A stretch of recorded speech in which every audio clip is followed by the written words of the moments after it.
Para sa ating police report, Timbog ang dalawang hinihinalang big-time drug pusher sa isinagawang buy-bust operation ng pinagsanib na puwersa ng Philippine Drug Enforcement Agency o PDEA at Philippine National Police o PNP sa Barangay Santa Lucia, Urdaneta City.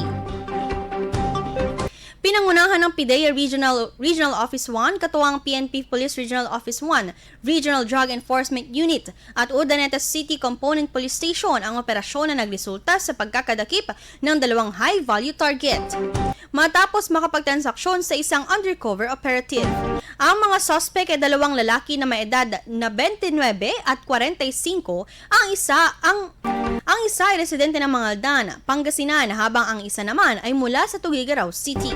Kapos sila ay tinuturing ng mga high-volume seizure personalities ng mga otoridad. Nasamsam sa operasyon ang tinatayang 60 gramo ng hinihinalang shabu na may kabuang standard drug price na humigit kumulang 408,000 pesos. Na-recover din ang buy-bust money at iba pang ebidensya. Kasalukuyang nasa kustodiya ng mga otoridad ang mga suspect at nahaharap sa kasong paglabag sa Republic Act No. 9165 o Comprehensive Dangerous Drugs Act of 2002.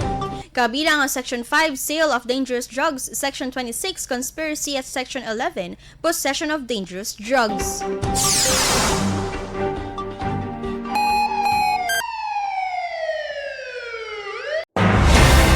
IFM News. IFM News. IFM News.